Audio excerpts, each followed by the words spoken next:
And those who are not fully vaccinated are not protected. So every individual that we vaccinate is a step forward.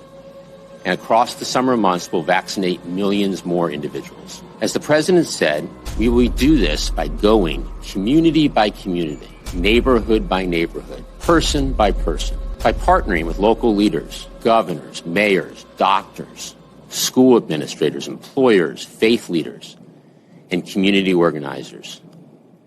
Leaders that people know and trust. At this point, the coronavirus vaccine should be seen for the tool that it is, a global governance eugenics weapon foisted upon the masses by the United Nations social engineers, who are determined to test the limits of their own power as their tentacles penetrate the federal, state, and local governments of the United States. Vaccine nationalism hurts us all and is self-defeating. But on the flip side, vaccinating equitably saves lives, stabilizes health systems, and would lead to a truly global economic recovery that stimulates job creation. Now, we can't force you to take a jab in the arm, but there are many jobs, perhaps, that can prevent you from working if you decide not to get vaccinated. Dr. Reiner, given where things are going, is it time to move on from saying please to mandating? I do think it's time to start mandating vaccines. Now we need to go to community by community, neighborhood by neighborhood, and oftentimes door to door, literally knocking on doors to get help to the remaining people protected from the virus. Now, Dr. Jay Bhattacharya, professor of medicine at Stanford, these studies coming out of England about children under the age of 18 and COVID. We thought it was rare for children to die from COVID before, but it's pretty much not even a question now. Like 99.995% of those who they know had COVID, and of course there are many more who we haven't tracked, survived COVID. 25 kids under the age of 18 died of COVID.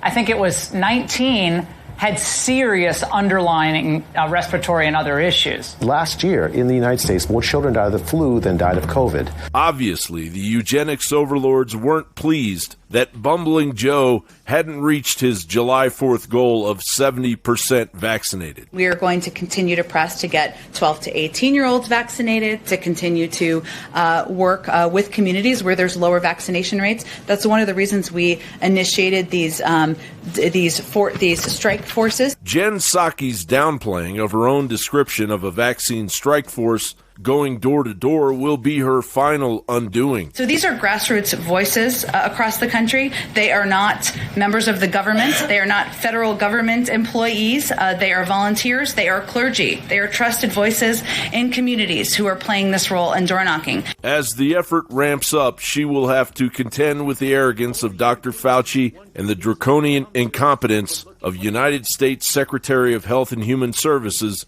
Xavier Becerra. It's none of the government's business knowing who has or hasn't been vaccinated. What do you say? It is absolutely the government's business. It is taxpayers' business if we have to continue to spend money to try to keep people from contracting COVID and helping reopen the economy. And so it is our business to try to make sure Americans can prosper, Americans can freely associate, and knocking on a door has never been against the law. You don't have to answer, but we hope you do, because if you haven't been vaccinated, we can help dispel some of those rumors that you've heard and hopefully get you vaccinated. Becerra's 24 years of overseeing the Los Angeles Democratic petri dish of Skid Row and then failing upwards as California's Attorney General ensures that he will be a totalitarian Health and Human Services Secretary that will ignore fundamental constitutional rights, all in the name of the progressive agenda that is merely global governance in disguise. It's blatantly obvious. The power mad are recklessly running with the totalitarian opportunity to please their global masters, no matter what it takes. Speaking for myself, it was a tremendous personal benefit. It's like Dylan said, Bob Dylan, are birds free from the chains of the skyway? No, of course not. We are subject to the natural laws. But the laws of man should not be used to subjugate human beings. We are free. John Bound reporting. flawless victory. In-game blueprint for global enslavement made 14 years ago accurately predicted the globalist takeover using the Great Reset and the threat of a virus.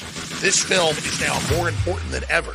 I noticed just a few months ago that suddenly the limited supply we had at InfoWarsStore.com had sold out. That people were really talking about the documentary because major platforms like Amazon had banned it because the globalists had openly criticized the film, like the New York Times.